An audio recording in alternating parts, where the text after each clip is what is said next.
विश्वोत्पत्त्यादि Hathaway तापत्रयविनाशाय श्रीकृष्णाय वयं नमः। परब्रह्म परमेश्वर अवतार भगवान श्री चक्रधर स्वामींच्या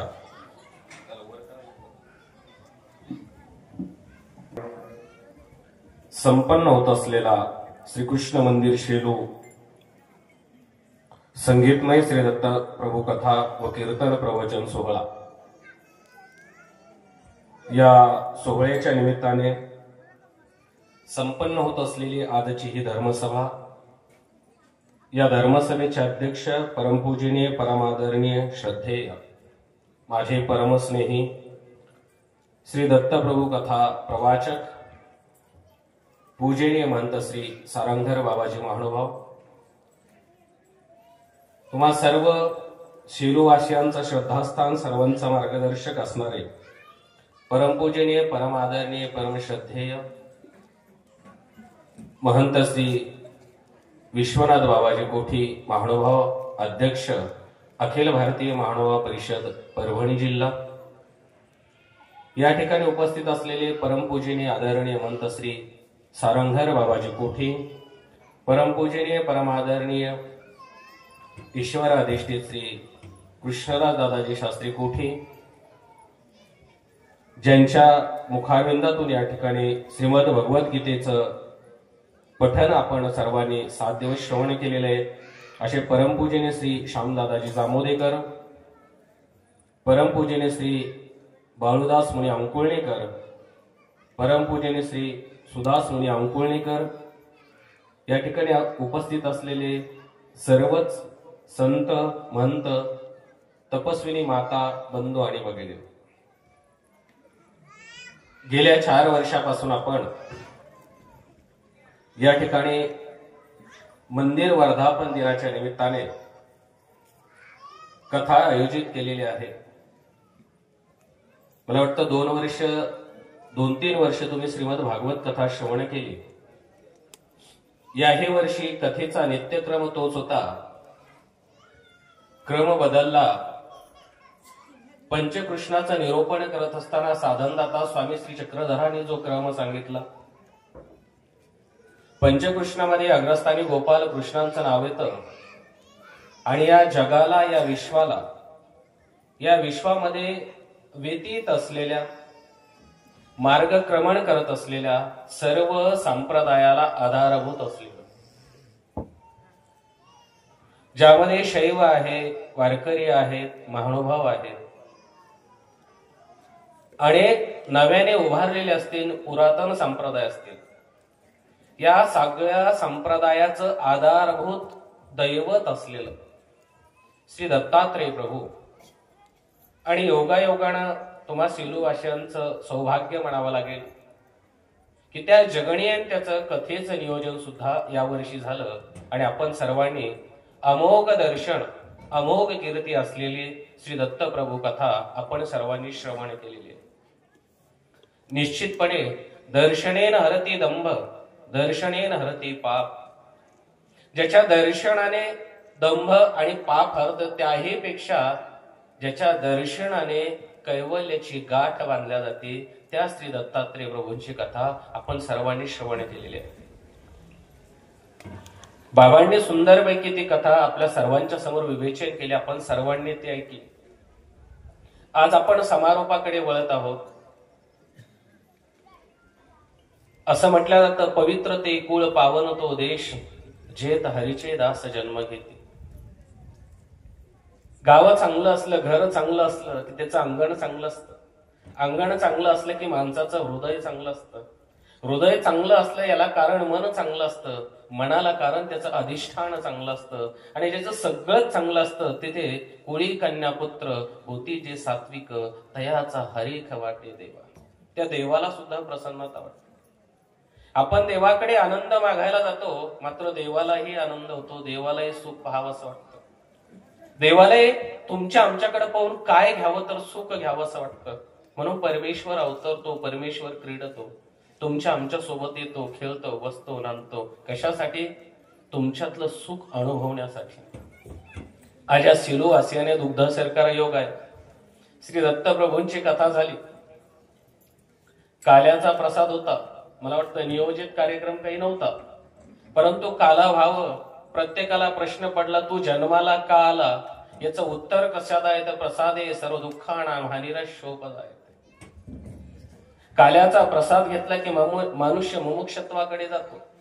म्हणून तो काल्याचा प्रसाद आपण सर्वांना दिला पाहिजे. अनेक संतांनी अनेक अभंगामध्ये वर्णन केलं. काला अप्रतिम आहे, कारण तो प्रसाद आहे. तो प्रसाद जातीयता नष्ट करणार आहे, तुमच्यामध्ये सहिष्णुता निर्माण करणार आहे. भेदाभेद अमंगळ शब्दरूपाने नव्हे तर काल्याच्या प्रास्ताविक रूपाने प्रसादाने तुमच्याजवळ येतो. तिथे जातीयतेला थारा नाही, कुठला उच्च नेतेचा भाव नाही. या सगळ्या गोष्टींना विसरून जो तयार होतो, ज्याच्यामध्ये समरसता आहे, म्हणून त्या काल्याला प्रसाद म्हटला गेलेला आहे.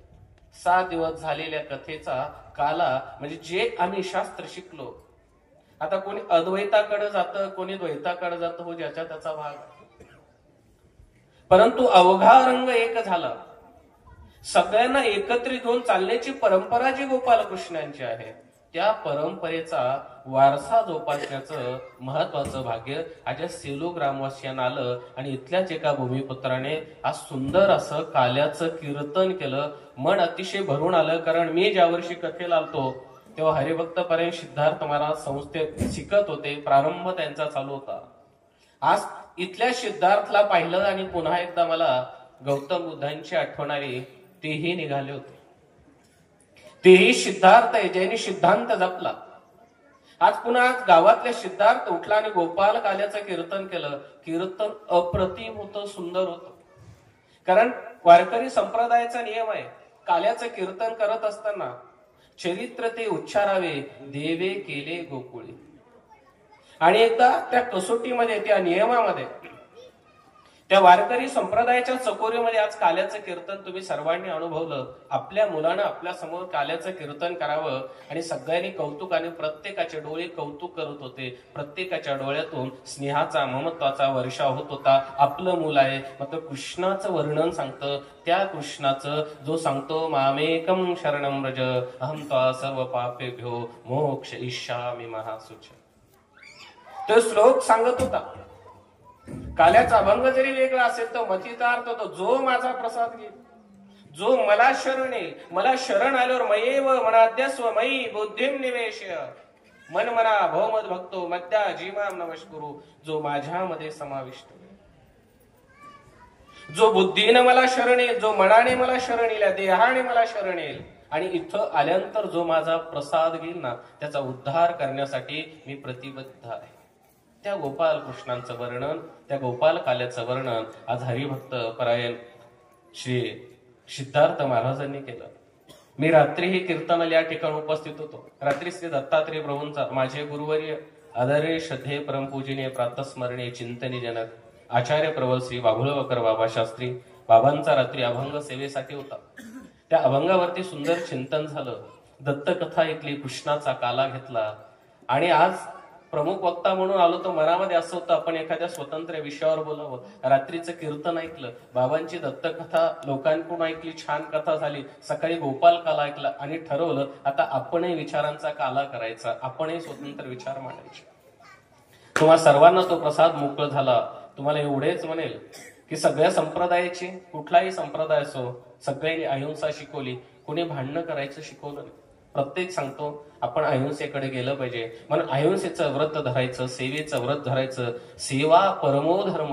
तुमच्या सर्वांच्या सेवेच्या अंगीकारातून गेली 4 वर्षे या गावामध्ये आनंदाने सप्ताह संपन्न होत आहे. म्हणून एवढेच म्हणेल, मस्तक हे पायावरी या महानुभाव संतांच्या, या वारकरी संतांच्या सर्वांसाठी आपण एकदा जोरात टाळ्या वाजवूया. आदरणीय महाराजांचं स्वागत करू आणि विचारांकडे होतो.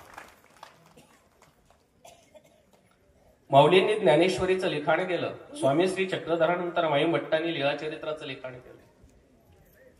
दोन्ही संप्रदाय एका टायमाला उदयाला आले. दोन्ही संप्रदायाची परंपरा छान आहे.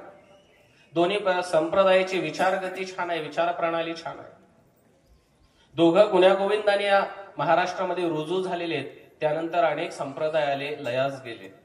दोन्ही संप्रदाय टिकून आहेत, कारण विचाराची धार आहे. दोघांकडे आचार आहे, दोघांकडे विचार आहे, म्हणून दोघांचं जमतं, गुण्यागोविंदाने राहतात. संप्रदायाचे रस्ते भिन्न असतात, वेगवेगळ्या रस्त्याने चालतात, मला चालणारी माणसं ही आपली आहेत. हा भाव जेव्हा आपल्यामध्ये निर्माण होतो तेव्हा खऱ्या अर्थाने सुख तुमच्या जवळ असतं. आम्ही बदलतो. एकाने सांगितलं, स्वामी श्री चक्रधर लीळा चरित्रामध्ये सांगतात, एथ अणुसरीजे. स्वामी श्री चक्रधरांनी शब्द उच्चारला, एथ अणुसरीजे. माऊली त्या ज्ञानेश्वरीमध्ये सांगतात की तुम्हाला इथं अनुसरायचं, जे अनुसरले माझं कारण आहे, शब्द सारखेच आहे. ते सांगतात, जे अनुसरले माझं कारण आहे तयाचे अवघे मेच करी. स्वामी श्री चक्रधर सांगतात, एथ अनुसरा, एथ अधीन होईजे. इथं अनुसरा. तुम्ही जरी अनुसरले तर तुमची सर्वस्वी जबाबदारी माझी आहे, मी तुमचा चालन करत आहे. जसं गोपालकृष्णाने सुद्धा सांगितलं, योगक्षेम महाम्य. जर तू मला अनुसरला तर तुझा योगक्षेम चालवणं हे माझं करतोय. पण केव्हा? जेव्हा आम्ही देवाला अनुसरतो. आम्ही देवाला अनुसरण्याच्या भानगडीत पडत नाही, आम्ही अनुकरण्याच्या भानगडीत पडतो. त्यानं असं केलं म्हणून आपण असं करावं. सिद्धार्थ महाराजांनी कीर्तन करत असताना, रात्रीच्या बाबाने कीर्तन करत असताना वेळेचं फार काटेकोरपणे पालन केलं, म्हणून दोघं समाधानी आहेत. रात्रीचं कीर्तन 10:30ला संपलं, सकाळचं कीर्तन 10:30ला संपलं. दोघांचे चेहरे हसत होते, कारण दोघांनी अनुसरण केलं आणि वेळ पाळली.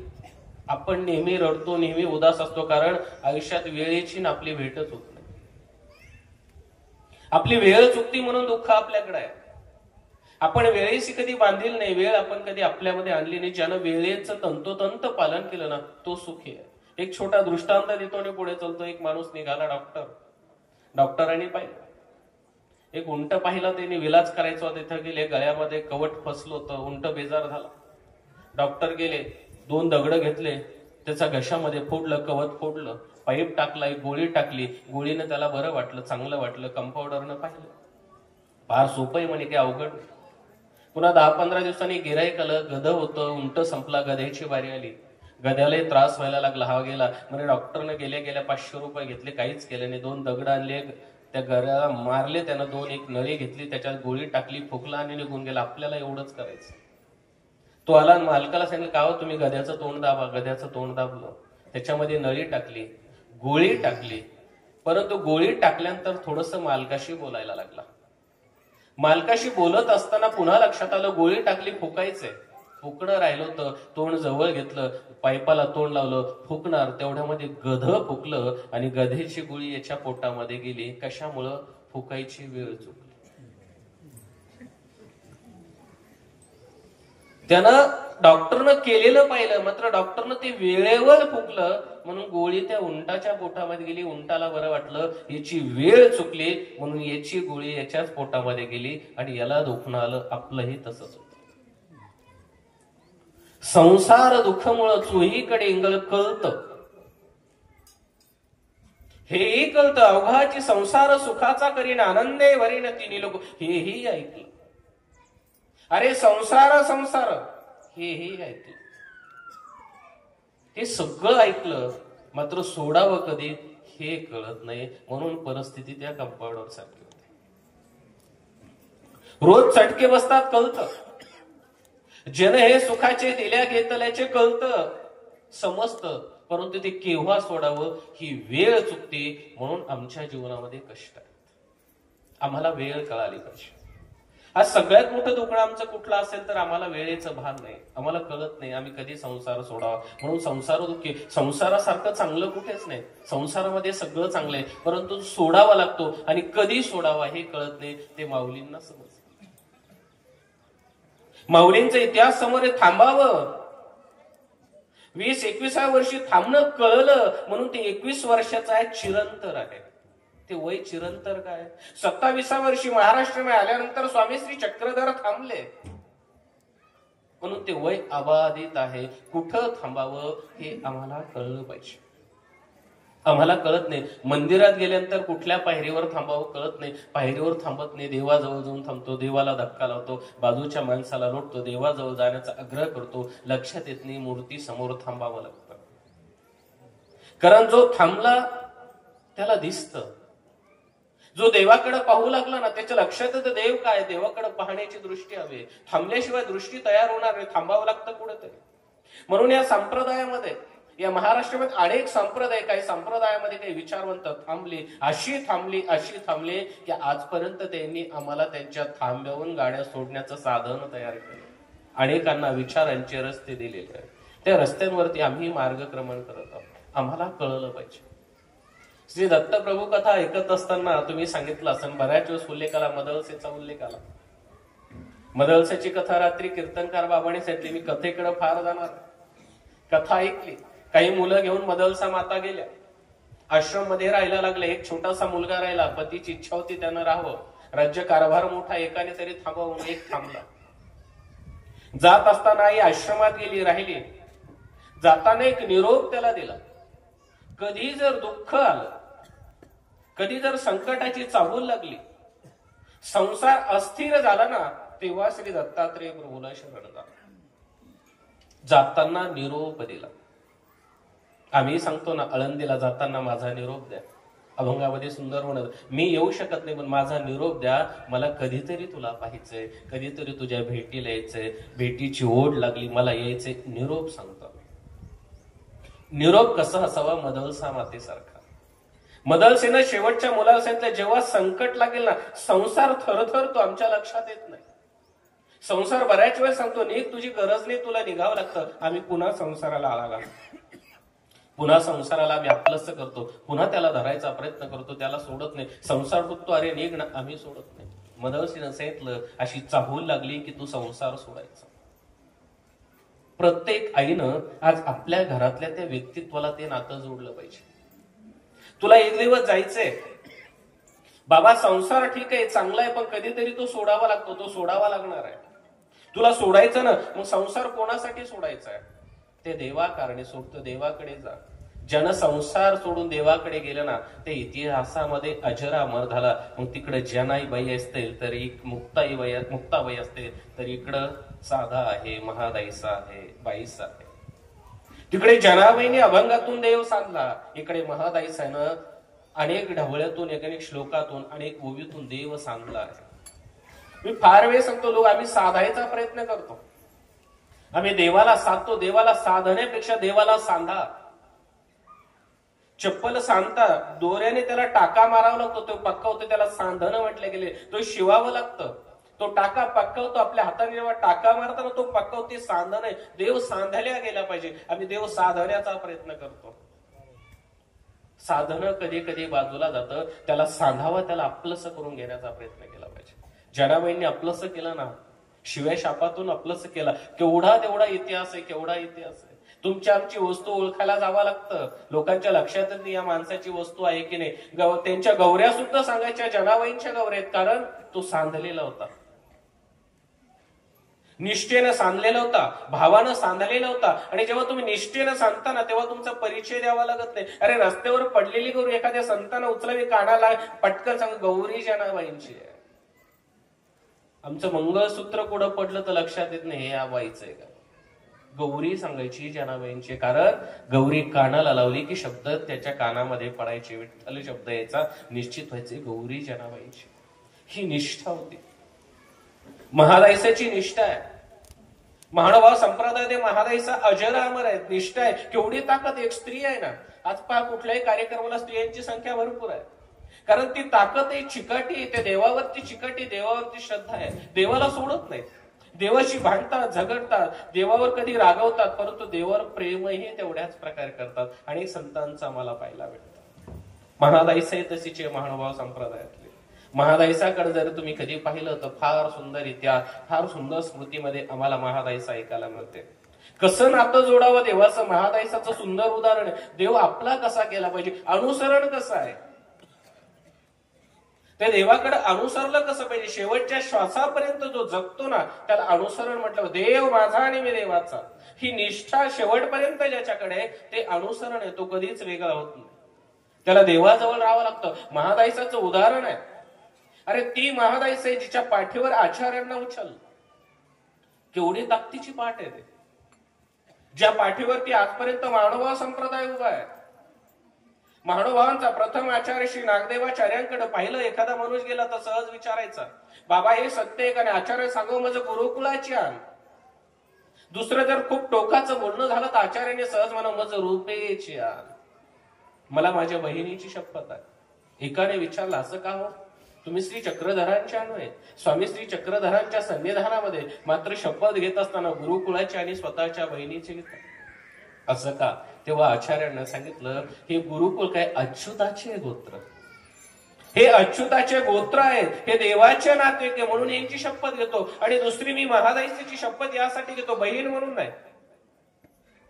तिची जी पाठ आहे ना ती माझ्या धर्माला आधार झालेली आहे. ती पाठ माझ्यासाठी आधार आहे. महादाईचा माझ्यासाठी आधार झाली. ती आधार झाली म्हणून श्री प्रभूंच्या सन्निधानामध्ये आलो. आणि श्री प्रभूंच्या सन्निधानामध्ये आल्यानंतर 500 गुरुकुळ तयार झालं. या गुरुकुळाला माझी महादाईचा आधार, म्हणून मी त्या रुपेची आण घेतो. ती महादाईचा सहजतेनं शाळा शिकली. त्याही शाळा शिकली, हुशार होती, चाणक्य होती. श्रीप्रभू सहज म्हणाले, अरे मला गोकुळामध्ये जेव्हा कृष्ण होते ना, द्वारकेला कृष्ण आणि रुक्मिणीचा विवाह झाला ना, मला ऐकायचं, मला विवाह करण्याची प्रवृत्ती, मला ऐकायचं. आणि सहज स्वयंपाक करताना उठली, समोर बसली, हाताला कदाचित पीठ लागलेलं असेल, महादाईचा बसली आणि ढवळे नावाचं गीत रचायला लागली, जे मराठी साहित्यामध्ये अजरामर गीत. गीत हे असं रचलं की त्या गीतानं देव प्रसन्न झाला. आम्ही एक गाणं 10 वर्षापेक्षा जास्त ऐकत.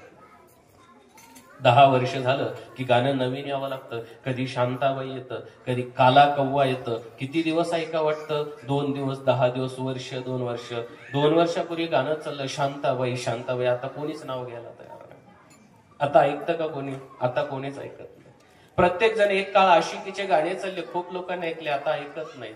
किती वर्ष झाली यांना? 90चा काळ होता, आशिकी चालली, फार ऐकली लोकांनी, आता बंद झालं, आता ऐकत नाही. 12व्या शतकानंतर 16व्या शतकापर्यंत अभंग लिहिल्याने. अभंग तोच आहे. रूप पाहता लोचिनी सुख झाले व साजणी, तोच अभंग आहे. तुझं रूप पाहिले की सुख होतं. केवढं सजनीला भेटल्यासारख्या प्रियशीला भेटल्या एवढं जे सुख आहे ना, तेवढं सुख तुला पाहिल्या आजही चालतो अभंग. शकाच्या 16व्या शतकामध्ये लिहिलेला अभंग आहे. 450 वर्ष होत आली त्या अभंगाला. आजही कुठे लागले की माणूस स्थिरावतो, ऐकतो, ती चाल ऐकतो, ती पारंपरिक स्वरामध्ये, त्या चालीमध्ये असलेला अभंग आजही आम्हाला नवीन वाटतो. आजही तो आम्हाला जुना वाटत नाही. रोज ऐकतो. रोज कीर्तन असताना रूपाचा ध्यानाचा अभंग रोज होतो, रोज ऐकावाच वाटतं, कारण त्याच्यामध्ये अविटता आहे. त्या अविटतेनं तो आनंद दयाघन सांधलेला आहे, म्हणून त्याच्यामध्ये आम्हाला गोडी आहे. इतर गाण्यामध्ये गोडी नाही. महादाईसनं जे काव्य रचलं त्याच्यावर श्री प्रभू प्रसन्न झालेले आम्ही पाहतो. स्वामी प्रसन्न होतो, देव प्रसन्न झालेलं ते गाणं, जिने तिच्या गायनातून देव प्रसन्न केला. तिचा स्वर किती चांगला असेल, तिची निष्ठा केवढी असेल. ती महादाईचा थकते, जीर्ण होते. जीर्ण झालेली महादाईचा मंदिरामध्ये बसते. आचार्यांना निरोप जातो. आचार्य श्री नागदेवांना निरोप गेला. महादाईचा थकली. महादाईसाला भेटण्यासाठी आचार्य जातात. आचार्य नवगावला येऊन थांबले. आचार्य जात असताना मनामध्ये विचार करत होते, महादाई साहेब बहीण आहे, 500 गुरुकुळ आपल्याकडे आहे, आपण जाऊ, पालखी करू, दांडी करू, एक चांगलं 2 भोईंना बोलू, महादाईसाला पालखीमध्ये ठेवू, निंब्याला आणू, तिची सेवा, तिची शुश्रूषा करू, बहीण आहे तिला जोपासू, तिचा विचार करू. आचार्य त्या नवगावला गेले. सकाळी हे आमच्या कीर्तनकाराने पुतनेचं वर्णन केलं. पुतना फार वाईट आहे, तुमच्या आमच्या दृष्टीने वाईट आहे, परंतु कंसाच्या दृष्टीनं तिच्यासारखी पवित्र स्त्री कुठली नाही. कारण स्वतःचा भाऊ दुःखीस्त झाला. काही गोष्टी आम्ही ऐकतो, चरित्र आम्ही ऐकतो, कधी ते सामाजिक दृष्टिकोनातून पाहावं, त्याच्यामधलं कधीतरी तत्व घेण्याचा प्रयत्न करा. आम्ही पुतना ऐकले, हजारो वर्ष झाले आम्ही भागवतामध्ये पुतना ऐकतो. पुतना नाव घेतले की असं वाटतं ती राक्षसीने, वाईट आहे, कृष्णाला विष पाजलं, तिनं संपलं. पुतना एवढ्यावरती संपवली, पण पुतने मागचं प्रेम पाहलं. कंस खिन्न झाला, थकला, थबकला, कारण काळ समोर होता. काळाची उडी पडेल वाटेल. काळ समोर होता. गोकुळात काळ नांदायला लागला. ज्याच्या समोर मृत्यू आहे तो कसा त्याचा चेहरा असेल सांगा ना. एखाद्यानं तुम्हाला आता सांगितलं थोड्या वेळाने हार्ट अटॅक येणार आहे, तर आपण बाबाचं ऐकत नाही, कोणाचंच ऐकत. कंसाच्या समोर काळ उभा होता, ज्याच्या समोर काळ आहे त्याचा चेहरा कसा असेल, त्याची अवस्था कशी असेल. आणि थकलेला अशा भावाला पुतनेनं पाहिल्याने विचारलं, बंधुराया काय झालं? पुतना काळ समोर उभा आहे, काय करावं, कशातच मन लागत नाही. भावाचं उदास्य त्या पुतनेनं पाहिलं, जिला आम्ही राक्षस म्हणतो, जिला असुर म्हणतो, तिच्यामध्ये बहीण निर्माण झाली. बा कंसा, घाबरायचं कारण नाही, तुझी बहीण जिवंत आहे ना. अरे मी मेले तर चालेल, परंतु तुला निराश होऊ देणार नाही, तुझ्या काळाला मी संपेल. ही पुतनेमधली बहीण. आम्ही पुतना राक्षस म्हणून पाहिली, परंतु तिच्यामधली बहीण आम्ही कधी आमच्या घरी आणली नाही, तिला आमच्या घरामध्ये कधी प्रवेश दिला नाही. ती घरात मध्ये बहीण कधीतरी आमच्याकडे आली. ती महदैसा नावाच्या बहिणीला पाहिला आचार्य गेले, उंबरठ्यावरती उभे राहिले. आचार्याने आतमध्ये डोकावलं, थकलेली बाई आहे, थरथर अंग करते, तिचं कधी जाईल सांगता येत नाही. आचार्यांनी आतमध्ये विचार केला, जर विचार उपाई कशी आहे, चालती का माझ्यासोबत, मी आश्रमात घेऊन जातो, माझ्याकडे राहा, मी तुझी सेवा करतो. आणि अशामध्ये जर देवाने घाला घातला, अशामध्ये जर अंतकालेच मामेव स्मरण मुक्तवहा कलेवरम, ज्या देहाचा शेवटचा प्रवास आहे, अशा वेळी जर हिचं आणि देवाचं नातं तुटलं, हिच्या स्मरणाला जर खंड पडला, तर जाताना देवाचं आणि तिचं नातं राहणार नाही. कारण जाऊ देवाची आगावा, देव देल विसावा, देवा सांगो सुख दुःख, देव निवारील भूक. देवाच्या गावाला सगळ्याला जायचं.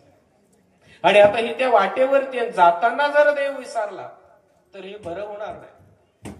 म्हणून स्वतःच दुःख, स्वतःच नातं सगळ्यांना आचार्याने तिलांजली दिली. आचार्य उभे राहिले, त्या दोन्ही चौकटीवरती हात ठेवला, आतमध्ये डोकावलं आणि मनामध्ये भाव निर्माण केला. आतमध्ये बसली. तो श्री चक्रधरांचा प्रसाद आहे. श्री चक्रधरांची साध्वी परमार्गाचा आधारस्तंभ आहे आणि त्या आधारालाच आधार देण्याची गरज आहे. आज या आधाराला जर मी निराधार सोडलं तर कदाचित देव मला क्षमा करणार नाही. म्हणून आधाराला मला आधार द्यायचा, आधारभूत झाले. कारण एक स्मृती आम्हाला सांगते, परमेश्वर आपली ब्रह्मविद्या देऊनी अधिकरण करीत. आज त्या महादैसा एका आचार्यांना आधार झाली. आता आचार्य महादैसाला आधार झाले. आज अधिकरणाच्या भूमिकेमध्ये आले. आतमध्ये डोकावलं आणि सरळ विचारलं, तू कशी आहेस? नाही संपलं. अरे दुःख तर कर्मवसे जीव सकळ हे पावे एक वांचो. हे सगळं येणार आहे, जाणार आहे. सुख आहे, दुःख आहे, ऊन सावली सारखा खेळ आहे. हे जात राहणार आहे. तुला जायचंय ना त्या देवाकडे, मग तो देव तुझ्या जवळ आहे का? परीक्षा घ्यावी. आधार व्हावून एक शब्द टाकला, रूपे तुझं देव आठवतो. थरथर करणारी महादैसा. केवढी ताकद आहे त्या शब्दामध्ये. आचार्याने एक शब्द काढला, रूपे तुझं देव आठवतो. थरथर करणारी म्हातारी उठली, क्षणार्धात उभी राहिली. एका शब्दाची ताकद होती. थरथरणारी म्हातारी उभी राहिली. इकडे एक चरित्र आम्ही पाहतो, झोपडीमध्ये स्वतःला बंदिस्त केलं. छोटीशी मुलगी येते, त्या ताटेवरती थाप मारते. तू योगी पावन मनाचा, साही अपराध जनाचा, ताटे उघडा ज्ञानेश्वरा. भाऊराया, एका थापीची ताकद आहे. योगियांचा राजा क्षणार्धात ताटी उघडतो, स्वतःच दुःख विसरतो. ती ताकद त्या थापीमध्ये, त्या अभंगामध्ये आहे. आज आचार्यांचा जणू एका श्लोकाचा तो अभंग आहे. एका वाक्याचं स्मृती आहे, एका वाक्याची ती स्मृती आहे. एक वाक्य आचार्य त्या महादैसाच्या जीवनाला आधारभूत ठरलं. एक वाक्य गेलं, रूपे तुझं देव आठवतो. त्या उढ्यात ताकदीनं महादैसा उठली. हो नागदेया, बेलोपुरीचा वज्री घडवताना श्री चक्रधर मला आठवतो. कुठला श्री चक्रधर आठवता? आणि ज्यानं जड जीवांना सुद्धा उद्धार केला ना, तो आठवतो. आणि ती देवाकडे प्रयाण करते. हे अनुसरण आहे. आम्हाला त्या अनुसरणाकडे जायचंय. आणि या अनुसरणाकडे जात असताना आम्हाला घर सोडण्याची, संसार सोडण्याची वेळ कळली पाहिजे. आम्हाला वेळ कळत नाही.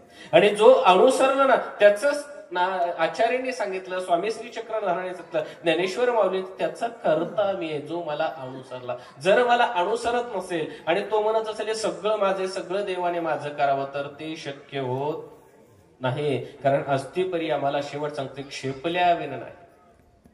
जोपर्यंत तुमचा देह क्षेपल्या जात नाही, आचारवंतामध्ये तुम्ही जात नाही, तोपर्यंत परमेश्वर तुमचा होत नाही. यासाठी आपल्याला घर सोडावं लागतं, त्याग करावा लागतो. त्याग केल्याशिवाय काही होत नाही. सिद्धार्थ आज बोलला, कुठेतरी त्याग करावा लागला, सोडावं लागलं.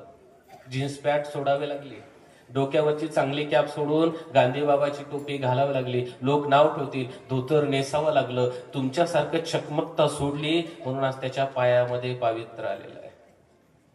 तुमच्यात माझ्यात काय फरक आहे? मी काहीतरी सोडलं म्हणून पायामध्ये पावित्र्य. तुम्ही सोडायचं विसरले म्हणून तुमच्या पायामध्ये पावित्र्य येत नाही. पायामध्ये पावित्र्य येतं. तुम्हाला गावामध्ये किंमत नसते, कोणीच विचारत नाही तुम्हाला.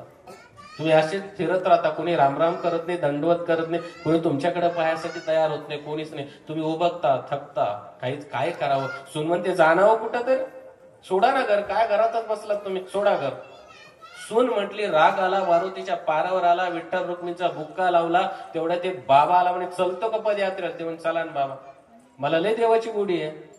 आता गोडी याला देवाची नाही, कसाची नाही, कशाची नाही. सून बोलली, राग जरा टोकाच आला, म्हणाले निघतो. म्हणे बाबा चल. म्हणे बाबा येतो, पण सोबत काही ते देवाकडे काहीच लागत नाही.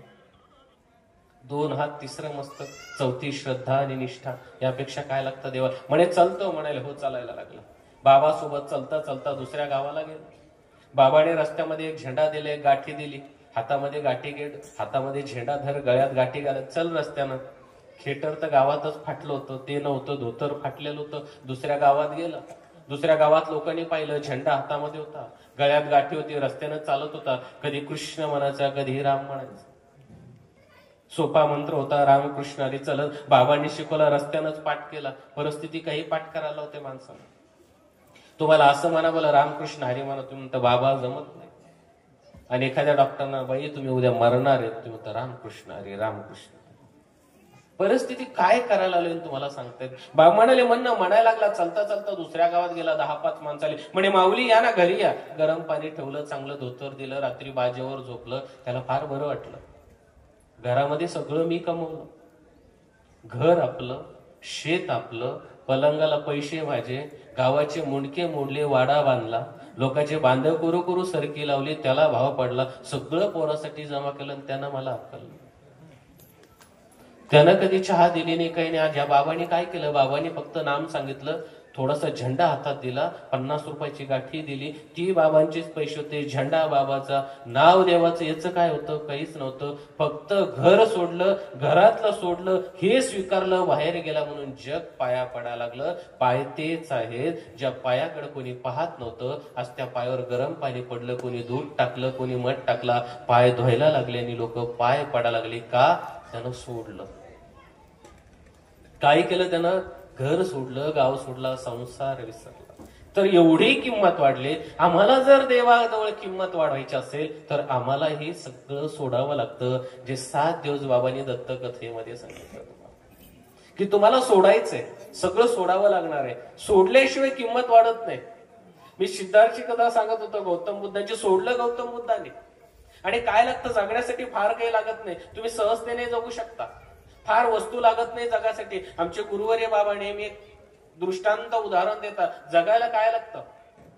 यात्रेमध्ये एक बाबा गेले. बाबा यात्रा करता करता पोलीस स्टेशनला गेले. म्हणे साहेब माझ्या 4 वस्तू हरवल्या. पोलीसवाल्याने काही ठीक आहे बाबा, आम्ही कंप्लेंट घेऊ. कंप्लेंट घेतली त्यांनी. 4 वस्तू हरवलं. म्हणे काय हरवलं? म्हणे जेवणाचं ताट हरवलं, रात्री झोपण्याची उशी हरवली, पाणी प्यायचा तांब्या हरवला आणि भजन करायची खंजिरी हरवली. ठीक आहे, यांनी 4 वस्तूची नोंद केली. थोड्या वेळाने एक चोर धरला. तो चोर आला, तो काशाचं ताट घेऊन आला. त्यांनी बाबांना बोलवलं. म्हणे बाबा तुमचं जेवायचं ताट सापडलं. बाबा तिथं गेले. ते ताट त्या बाबांच्या जवळ दिलं. बाबांनी घेतलं. म्हणे साहेब माझं सगळं सापडलं. म्हणे बाबा वस्तू 4 सांगितले होता, एकच वस्तू सापडली, सगळे सापडले. अहो म्हणे माझं सगळं सापडलं. म्हणे कसं सापडलं? म्हणे साहेब जेवायला बसतो तेव्हा हे ताट असतं, जेवण झाल्यानंतर यानं पाणी पितो तेव्हा हा माझा तांब्या आहे, झोप आली की उशी म्हणून घेतो ही माझी उशी आहे, आणि जागी झालो की हरी कीर्तन करतो तेव्हा माझी खंजीरे. एवढ्यावरही जगता येतं, मात्र जगता आलं पाहिजे. आम्हाला झोपायला उशी वेगळी, बसायला गाडी वेगळी, लोकात गाठी करायची गाठी वेगळी, घरातली कुट्याची गाठी वेगळी, गळ्यातली वेगळी, परंतु ती कधी जपता येत नाही, कधी पाहता येत नाही. म्हणून देव आपलासा करता येत नाही. जगायला फार गोष्टी लागत नाही, थोडक्या गोष्टीमध्ये जगता येतं आणि जगणं तुमची किंमत वाढवत असतं. तो जगण्यामध्ये जो त्याग आहे ना, जो आचार आहे, तो तुमची किंमत वाढवतो. त्या किमतीकडे आपण गेलं पाहिजे. सिद्धार्थ गौतम बुद्धांनी घर सोडलं. तुम्हाला आम्हाला लवकर घर सोडता येत नाही, आम्ही सोडत नाहीत घर. आणि सोडल्यानंतर त्याची किंमत वाटते. बुद्ध जेव्हा घरातून निघायचा प्रयत्न करत होते ना, तेव्हा नुकताच मुलगा झाला त्यांना. त्याचं नाव राहुल आहे. राहुल मुलगा झाला, घर सोडायचं होतं. घर सोडता आलं नाही म्हणून ते स्वतःच्या मुलाला, हा राहुल नाही, हा राहू आहे, याच्यामुळे मला घर सोडता येत नाही. हा माझ्या जीवनामध्ये राहू म्हणून लागला, याच्यामध्ये ममत्व आहे, मला घर सोडता येत नाही. 6 महिने थांबले. मुलगा 6 महिन्याचा झाला. रात्री मुलाकडे पाहिलं, यशोधराकडे पाहिलं आणि निघाले. जंगलामध्ये निघून गेले. 24 वर्ष तपश्चर्या बुद्धांनी केली.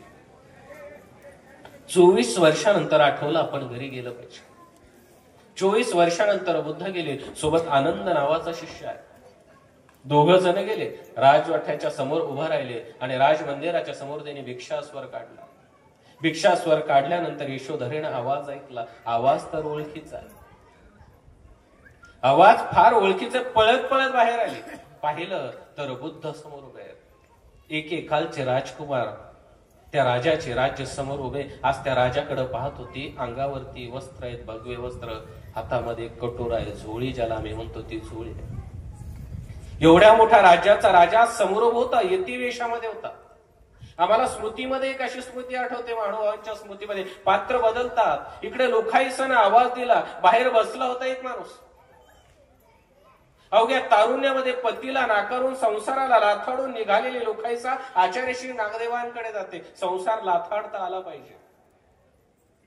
संसाराला लाथडलं, स्वतःच्या पतीचा पुनर्विवाह केला. तुम्हाला पत्नी संसारासाठी म्हणून दुसरी पत्नी त्याच्या गळ्यामध्ये ठेवली. मी निघते, मला जायचंय, मला भिक्षा करायची.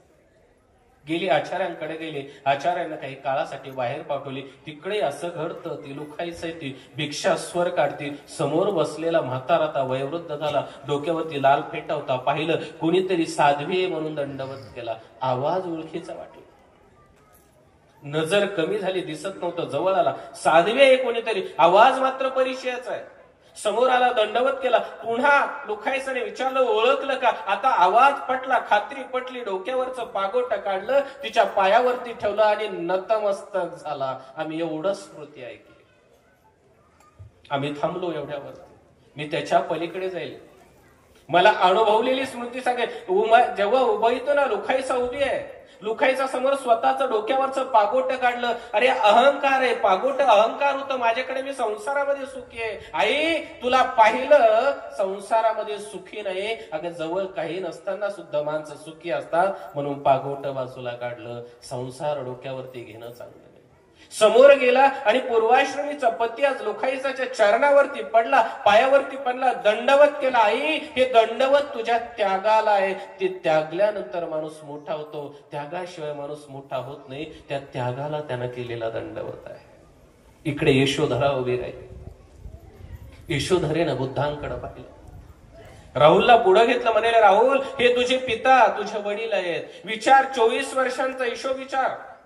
बुद्धांना विचार, 24 वर्ष. अरे बाप असून तुला कसं जगावं लागलं? बापाचा आश्रय मिळाले. यशो विचार. राहुलला घेतलं. यशोधरा पुढे आली, बोलती झाली. यशोधरा बोलत होते, बुद्ध ऐकत होते, शांततेने ऐकत होते. कारण संत झालेले आहे. संत ऐकत होते. यशोदेचं कोपणं संपलं, रागवणं संपलं. यशोधरीच्या जवळ गेले. सांग म्हणाले, काय झालं? काहीच नाही. राहुलला तिनं पुढे केलं. राहुल, 24 वर्षाची याने जे कमवलं ते माग, तुझी श्रीमंती माग. बुद्धांनी आनंदकडे पाहिलं. आनंदकडे पाहिलं. 24 वर्षाची श्रीमंती, 24 वर्षामध्ये जे कमवलं ते सगळं आनंद जवळ होतं. एक भिक्षा पात्र होतं जे 24 वर्षामध्ये कमवलं. लाकडाचं पात्र होतं. आज आम्ही स्टीलचं वापरतो, लाकडाचं होतं. जंगलातलं एका लाकडाचं बनलेलं ते पात्र होतं. 24 वर्षाच्या तपाची त्याच्यामध्ये निष्ठा होती. 24 वर्ष साधनेची त्याच्यामध्ये निष्ठा होती. 24 वर्षाची साधन सामुग्री त्या पात्रामध्ये होती. 24 वर्ष अविरतपणे भिक्षा मागणारा त्याग त्या पात्रामध्ये होता. 24 घरदार सोडून देवामध्ये लीन होण्याची लीनता त्या पात्रामध्ये होती. त्या पात्राला सगळ्या पावन गोष्टीचा स्पर्श झाला होता. 24 वर्ष तपेच ते पात्र घेतलं. बुद्ध पुढे आले, राहुलला बोलवलं, म्हणे राहुल माझ्याकडे काहीच नाही, मी काय देऊ शकतो?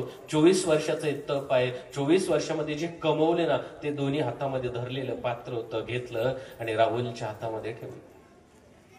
जसं राहुलनं ते पात्र घेतलं, कपाळाला लावलं, त्याचं वंदन केलं, त्याच्या पाय पडला आणि चमत्कार झाला. पटकन दिशी तो येऊन बुद्धांच्या बाजूला उभा राहिला. आई मला बाबा सोबत जायचंय, मला संसार करायचा नाही. ही ताकद त्या त्यागामध्ये आहे, त्या तपामध्ये ताकद आहे, घर सोडण्यामध्ये ताकद आहे. आम्हाला सोडता येत नाही. बुद्धांनी सोडलं, लुखाईसाने सोडलं, हिराईसांनी घर सोडलं. आजच्या स्त्रीमध्ये आम्हाला बोलता येत नाही. आज आम्ही जातो हिराईसा पहा, महानुभावांच्या इतिहासामधले हिराईसा होता. दामोदर पंडित सारखा विद्वान मनुष्य आहे, कार्यसंपन्न मनुष्य आहे, घरामधून निघाला हिराईसा म्हणते मी जाते, मी भिक्षा करते, मला दीक्षा घ्यायची आहे. आपल्याकडे उलट आहे, घरातला निघालात आपण ते एवढ्या लवकर कशाला चालेल? काय करणार आहे तुम्ही दीक्षा घेऊन? इकडं गावात काय केलं म्हणून तिकडे जाऊन काय करणार आहे? आपण त्याला म्हणत नाही जा. ती हिराईसा लक्षात घ्या. हिराईसा म्हणे तुम्ही जाता का मी जाऊ? पंडित म्हणाले मुलगा आहे आपल्याला, त्याचं लग्न करायचं, लग्न केल्याशिवाय आपल्याला जाता येत नाही. मग तुम्ही थांबा मी जाते. गेली, भिक्षा केली, आचार्य श्री नागदेवांच्या सान्निध्यामध्ये राहिली. दोघांचं जाताना बोलणं झालं. दोघं बोलले एकमेकाला मी जाते, नंतर तुम्हाला यायचंय बर का. दोघांचं बोलणं झालं. पंडित विसरले, कारण संसारामध्ये माणसं विसरतात. सुख जास्त झाले की विसरतो की नाही, जास्त पैसा आले की त्याला देव दिसत नाही, त्याला बाबा दिसत नाही, काहीच दिसत नाही. पैसा आल्यानंतर माणसाला फार दिसत नाही. संसारामध्ये रमले, पंडित रमल्यानंतर हिराईसांच्या लक्षात आलं संसाराने घेरलं. संसार पंडितांना वरचढ झाला, संसार हावी व्हायला लागला आणि आता आपण यांना संसारातून काढणं फार गरजेचं आहे. यांना घर सोडावं लागणार आहे. यांनी घर सोडलं नाही तर यांचं जीवनामध्ये खरं समर्पण नाही, काहीच यांच्या हाती लागणार नाही. म्हणून तिने एक पत्र लिहिलं. एक पत्र होतं, एका ओळीचं पत्र होतं. जे चुलीची खीर खादली ते चुलीची काही राख खाल. एक पत्र हिराईसांनी पाठवलं, पंडितांनी वाचलं, म्हणाले आता कोपले, आता जावं लागेल. ते पत्र वाचलं, आले, दुपारच्या वेळेस आले आणि तिसऱ्या प्रहरी त्यांनी भिक्षा केली, म्हणजे त्यांनी दीक्षा घेतलेली. असं पत्र शिलोच्या एखाद्या बाईला लिहिता येईल? घरी गेल्यानंतर संध्याकाळी एखादं पत्र असं लिहा, घरच्या मालकाला सांगा बस झालं, आता जा, आता कुठेतरी आश्रमात जा, शिका, त्यांना दीक्षा घ्यायला लावा, त्यांना जाऊ द्या ना. बरं इथं असल्यानंतर तुम्ही फार जीव लावता असंही काही नाही.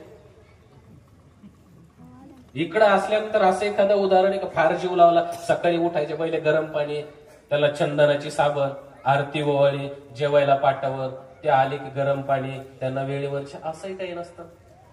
इकडं आले तरी तुमचं एकच वाक्य, मेलेची किटकिटे, कमवत तर काही नाही, गप्पा अंत इकडे करतं, पोराचं ऐकत नाही, सुनेचं ऐकत नाही, मला नीट बोलत नाही. एवढं त्याला उभागल्या तरी तो घरातून निघला की रडायला सुरुवात. कशाला जाता? याचा अर्थ तुमच्यापर्यंत ती हिराईसा आली नाही, तुमच्यापर्यंत ती महदाईसा आली नाही. याचं कारण तुम्ही अनुसरणाच्या वाटेवर नाही, तुम्ही अनुकरणाच्या वाटेवर. म्हणून माऊली म्हणतात जे अनुसरले माझं कारण आहे, जे अशा वृत्तीनं मला अनुसरतात ना, अवघे मीच करी, त्यांचा सांभाळ मी करणार आहे. तुमच्या आमच्या सारख्याचा सांभाळ नाही, कारण आम्ही फ्रॉड माणसं आहेत. आम्हाला पहिले आमचा संसार बरा वाटतो, आमच्या संसाराच्या कामं आला ना म्हणून त्याला इथंच आम्ही थांबवतो. आमच्या कामानं येणारी वस्तू आम्ही थांबवत नाही. पोरग एखादं थोडंसं लंगडं असू द्या, थोडंसं आंधळं असू द्या, ते काहीच कामाचं नाही. तुम्ही बाबाकडे, बाबा याला न्या ना आश्रमात, याला लय ना देव देव धर्म करायचा. ज्याला कानाला ऐकत नाही त्याला तुम्ही सांगता जा ना हरिपाठामध्ये बस ना, त्याला ऐकूच येत नाही, त्याला हरिपाठामध्ये बसता. ज्याला दिसत नाही ते म्हणतो रूप पाहता लोचन, ज्याचे लोचनच राहिले नाही, डोळाच राहिला नाही, तो देवाचं रूप पाहायला निघतो. केव्हा? जेव्हा इकडं सगळी किंमत संपते तेव्हा तुम्ही देवाकडे निघालेले असता. देव म्हणतो याच्यापेक्षा जेव्हा तू चांगला आहे ना तेव्हा माझ्याकडे. तुमच्या गावामध्ये एखादा माणूस आला म्हणे सालगडी पाहिजे का? हो, हा सालगडी कसा ठेवाल तुम्ही? अंधाला सालगडी ठेवाल का? लंगडा ठेवाल का? चोरी करणारा ठेवाल का? नाही ठेवत तुम्ही. तुम्ही काय सांगता, सालगडी चांगला पाहिजे बाबा, तो 4ला उठला पाहिजे, मी उठायच्या पहिले पाणी वगैरे भरणं सगळं काम झालं पाहिजे, त्यानं 7ला आऊत धरावं, दुपारी 2ला थांबावं, संध्याकाळी 7 पर्यंत आऊत त्यानं चालू, असा सालगडी पाहिजे का? त्यानं माझा संसार सुखाचा होणार आहे. मग ज्यानं संसाराची रचना केली त्यालाही वाटत असेल ना की यानं माझ्याकडे चांगल्या अवस्थेत यावं. त्याची काही अपेक्षा आहे की नाही की माझ्याकडे आल्यानंतर याचे हातपाय चालावे, अरे यानं कधीतरी गाठी ओढावे, मुखातून माझं नाम घ्यावं, अरे कधीतरी माझ्यासाठी चालावं, पाऊले ते चालती पंढरीची वाट, अरे यानं कधीतरी चालावं, कधीतरी म्हणावं दुसऱ्याला, होय होय वारकरी पाहे पाहे रे पंढरी, अरे कधीतरी यानं म्हणावं ना, देवा मला तुझ्याकडे यायचं, तुझं गुण गायना आवडीने, मला कधीतरी तुझं गुणाचं अनुमोदन करायचं. केव्हा? जेव्हा तो चांगला असेल. 4 वर्ष झाली आम्ही कथा ऐकली, भागवत ऐकलं, ह्या वर्षी दत्त कथा ऐकली, पुढच्या वर्षी अजून एखादी नवीन कथा ऐकतात, पण कधीतरी निघायची कथा देवाला सांगाल का तुम्ही? देवा आता शेलूतून आम्हाला बाहेर काढ.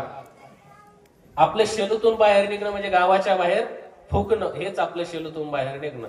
चौघाच्या खांद्यावर बसायचं आणि 5व्यानं आपल्याला फुकायचं म्हणजे आपला शेलू संपला. याच्या वेगळं आपण शेलू सोडायला तयार नाही. कधीतरी ही भावना आमच्या मनामध्ये आला. तुम्ही किती भागवत ऐकलं, किती दत्तकथा ऐकल्यानंतर त्यागवृत्ती तुमच्यामध्ये तयार झाली तर तुम्ही फक्त अनुकरण केलं, तुम्ही अनुसरण्याच्या पायरीपर्यंत गेले नाही. देवाला अनुसरण अभिप्रेत आहे. तुकोबा अनुसरले, अनुसरण येते. अरे एवढी मोठी सावकारी बुडवली, आम्ही सहजतेनं सांगतो. भाकर भेटली नाही, रस्त्याने गेले, डोंगरात बसले, जिजाई ओरडायच्या, काय काम आहे त्याला, विठ्ठल विठ्ठल करतो, विना वाजवतो, बसलं. ताकद आहे, विना धरायला ताकद लागते.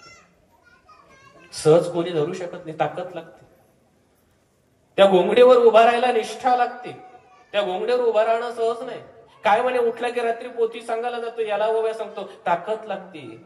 ओवीमधून दुसऱ्याला ऐकवण्याला गोडवा येण्यासाठी निष्ठा लागते. सहजतेनं साधत नाही. आम्ही सहजतेनं काय त्याला कामे, डोक्यावर टोपी घातली, बुक्का लावला आणि भजन करायला लागला. बहुता सुकृताची जोडी, त्याला संचित चांगलं लागतं. सहजतेनं म्हणता येत नाही. घरातल्या विठ्ठलाला विठ्ठल म्हणत नाही, त्याला विठ्या म्हणतो. ही तर तुमची आमची वृत्ती आहे. घरात पोराचं नाव राम ठेवलं, त्याला राम्या म्हणतो. घरात पोराचं नाव कृष्ण, त्याला कृष्णा म्हटले. त्याला सुद्धा चांगलं बोलण्याची वृत्ती आमच्याकडे नाही आणि आम्ही उद्धाराला निघालेली माणसं आहोत. म्हणजे आम्ही सगळं अनुकरण करतो, आम्ही अनुसरणाकडे जात नाही. देव आम्हाला अनुसरण करायचं सांगतो. जोपर्यंत आमच्याकडे अनुसरण नाही ना, तोपर्यंत आमच्याकडे सुख नाही. कुष्टियाचा दृष्टांत देताना स्वामी श्री चक्रधर सांगतात, अनुसरण कसं असतं, काय असतो संसार. तुमच्यासारखा धनधान्य संपन्न असलेला मनुष्य एका गावामध्ये राहत असताना सहजतेनं उठला, कुष्ठरोग जडला त्याला. जडल्यानंतर काय झालं, पत्नी सेवा करायची, मुलं सेवा करायची, सुना सेवा करायच्या, सगळेजण सेवा करत होते. सेवा करत असताना धनाढ्य मनुष्य होता, खूप वैभव संपन्न मनुष्य होता. सगळ्यांची सेवा चालू होती. 2-4 महिने झाले. काळ माणसाला शिकवतो, तुम्हाला दुःख देव देत नाही. लक्ष देऊ नये का, तुम्हाला दुःख देव देत नाही, सुखही देव देत नाही. तुम्हाला सुख आणि दुःख कोण देतो? काळ. काळ सगळं तुम्हाला देत असतो. म्हणून तुम्ही त्या काळानुरूप वागलं पाहिजे. तुमचा काळ, तुमचे केस पिंकले तर गावातले लोक तुम्हाला विचारत नाही, हे दुःख कोणी दिलं तुम्हाला? काळाने दिलं. देवाने दिलं का? तुमच्या चेहऱ्यावरती सुरकुत्या पडल्या, तुमची किंमत संपली संसारातली, कोणी विचारत नाही तुम्हाला. तुम्हाला बळजबरी त्या वारकाकडे जावं लागतं. 2-4 पावडर तोंडाला लागावं लागते. काळीबाई ऐश्वर्या राय सारखी कधी होती लक्षात होत नाही. अशी गिरणी तयार झाली त्या ब्युटी पार्लर मध्ये. सकाळची फोटो मध्ये पाहिलेली, संध्याकाळी शेतात पाहिली तर लक्षात येत नाही ही होती का तिची सावत्र बहीण होती. हे सगळं दुःख कशाचं? एक काळाचं आहे. म्हणून काळाचा नियंता कोण आहे? तो परब्रह्म परमेश्वर आहे. ते काळ तुम्हाला देतो, त्याच्यावरती नियंत्रण त्या देवाचं आहे. म्हणून काळातून आम्ही सगळं शिकत असतो. काळ फार मोठा गुरु आहे जीवनातला. त्या काळाचं आम्ही भय ठेवलं पाहिजे, त्या काळाचं भान ठेवलं पाहिजे. मोठा श्रीमंत माणूस 5-6 महिने झाले आणि 5-6 महिन्यानंतर सोनाने सांगितलं, बाबा आता सेवा होणार नाही, आता नाही सेवा करू शकत. तुमच्या सोबत होतं, ऐकण्याचा महत्वाचा दृष्टांत सांगतो. तुमच्या सोबतही तसंच होतं ना. खूप जगल्या सुनमंती चांगली होती तेव्हा फारच फडफड करायची ना तो. आता तुम्ही झिरो होते. देता का तुम्ही सोन्याला चहा? आता कितीतरी सासा इथं बसलेले आहेत बिचाऱ्या, नाही देत त्यांना तुम्ही चहा. सकाळी थंडीनं गारठल्या ते सकाळीच म्हणत असाल, सिद्धार्थचा आम्हाला कीर्तन ऐकायचं बनवण्याच्या, मला टाइम नाही. एवढंच उत्तर आहे तुमचं. नाही बनवत तुम्ही. यथार्थ स्थिती आहे, तुम्ही त्या स्थितीमध्ये जगता. ती सून म्हणाली, नाही सेवा होत आमच्याशी. बाबा भय वाटायला लागलं ना की तुमचा क्षयरोग जर माझ्या मुलांना लागला तर काय करावं, म्हणून सेवा सोडली सुनांनी. मुलांना प्रॉपर्टी दिलेली होती, पुढची 6 महिने मुलांनी सेवा केली. म्हणे बाबा पैसा दिला, पैशाने आम्ही सुखी होणार आहोत, मात्र सुखासोबत जर तो दुःख आलं, तो रोग आला तर काय कामाचं. बाबा आता आम्ही सुद्धा सेवा करत नाही. संपलं म्हणे, आता नाही. आता पत्नी होती जिच्यासोबत 7 फेरे घेतो, 7 जन्माचं नातं आहे. तिला दुसऱ्या जगामध्ये कोणी नाही. ती म्हणे ठीक आहे आपण सेवा करावी. सेवा करत होता. सेवा करत असताना काळ क्रमत होता. काल गतिशील आहे, काळ फिरत असतो. काळ फिरत फिरत असताना एक दिवस असा उजेडला, उन्हाळ्याचे दिवस आले, रखरखत ऊन पडलं. क्षयरोग असलेल्या माणसाच्या शरीराची लाही लाही व्हायला लागली. शरीर ताप्तमान झालं, उन्हाळ्याचा त्रास व्हायला लागला, तहान लागली. आणि तहानेमध्ये त्या माणसाने जोरात आवाज दिला, अगं लवकर पाणी आण, मला तहान लागली, व्याकुलता झाली, लवकर पाणी आण.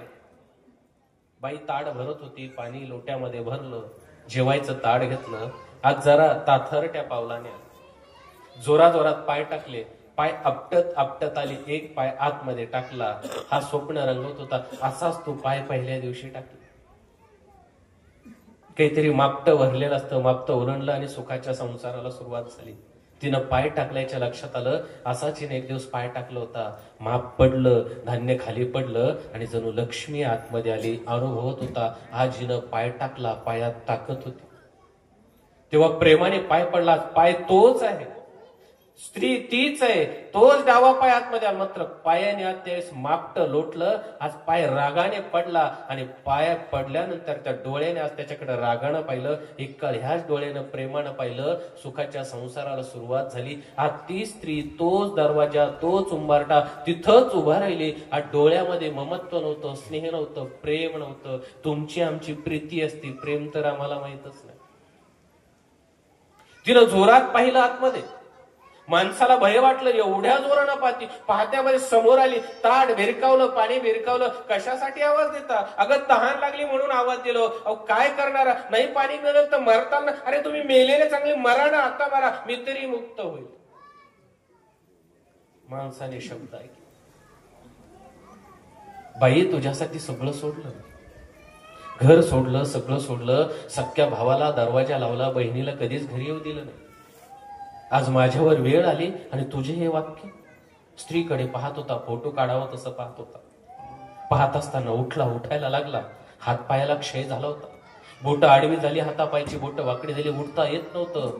पाणी पिणारा मनुष्य पाणी पिण्यासाठी आवाज दिला. आज बाजूला पाण्याचं थारोळ साचलं, बाजूला पाणी पडलं, हात ओले झाले, आता पाणी पिऊ वाटत नव्हतं. श्रीमद भागवत कथा तुम्ही ऐकली. परीक्षिताला तहान लागली म्हणून परीक्षित गेला. परीक्षिताला शमीक ऋषीने शाप दिला. तहान लागली म्हणून पाणी प्यायला गेलेल्या परीक्षिताला शाप लागला. नदीच्या काठानं फिरत होता, अहोरात्र फिरला. सगळे म्हणाले, राजन पाण्यासाठी आलात, पाणी घ्या. म्हणाले आता नाही. एका तहानेनं मला शाप लागला ना, आता ती तहान फार मोठी. आता या पाण्यानं ती तहान शमवणार नाही. त्या तहानेसाठी मला ज्ञानार्जन करायचे. म्हणून पाण्याशेजारी फिरणारा परीक्षितानं पाण्याकडे पाहिलं नाही. ते पाणी त्याच्या जीवनातून उतरून गेलं. आता तो ज्ञानसरितेकडे जात होता. त्याला ज्ञानसरितेची भूक होती. या माणसाच्याही बाजूला पाणी होतं. तहानेसाठी आवाज दिला, पाणी पिला नाही. उठला, थरथर अंग करत करत उठला. भिंतीचा आधार घेतला. आल्या ज्या पायऱ्या उतरताना अभिमानाने उतरायचा. दंभ होता, अहंकार होता. मी गावातला श्रीमंत आहे. पायामध्ये ताकद होती, संसाराची ऊब होती, जवानीची रूप होती ना, उतरायचा. आज तो दंभ गळून पडला. स्वतःच्याच घराच्या पायऱ्या उतरताना 2-4 पायऱ्या उतरला. हा थरथर करायला पडला. जसा पडला रोडवरती येऊन पडला. मातीनं माखला आणि माती त्याला म्हणा लागली, माती कहे कुमार से तू क्या रोंधे मोहे, एक दिन ऐसा आएगा मैं रोंधोगी तो हे. वेड्या, संसारात मातीच होती, मी तुला पहिल्यापासून सांगतो. माती उपदेश करते, वेड्या मातीच होणार आहे तुझे जोपर्यंत संसारामध्ये. माती पुन्हा अहंकार केला नाही, उठला, अरे माती छे, मी तुला विचारत नाही, अंग झटकलं, माती बसून मोकळा झाला, ताकद आहे, हे जग माझं आहे, मी कुठे जाऊन आश्रय घेईल. 2 पावलं पुढे गेला. मातीला त्यानं धिक्कारलं. माती सत्य सांगते, तुम्हाला आम्हाला आधार माती, आमची एक दिवस माती होणार आहे, मात्र आमच्या मातीला जग येतं, मात्र आमची माती आम्ही संसारामध्ये करून घेतो. माती सांगते, इथं माती होण्यापेक्षा तिथं सोनं कर जीवनाचं. आम्ही अध्यात्मामध्ये सोनं करत नाही. माणसाने माती झटकली, पुढे गेला, थोडस चौकामध्ये गेल्या, चौकडं पाहिलं, अरे माझा जावई कलेक्टर आहे, मिनिस्टर आहे, त्यांच्या घरी राहील, काय झालं बायको नाही सांभाळत, पैसा माझ्याकडे ना. चौकामध्ये उभा राहिला, गावातली सगळी दरवाजे बंद झाले, कारण जन हे सुखाचे दिल्या घेतल्याचे. एखाद्याला मजूर बिडी दिली तर तो रामराम करतो, मी नाही दिली ती दंडवत करीत नाही. त्याच्याकडे पाहिलं, दरवाजे बंद झाले, कोणीच घरामध्ये घ्यायला तयार नव्हतं. आता काय करायचं?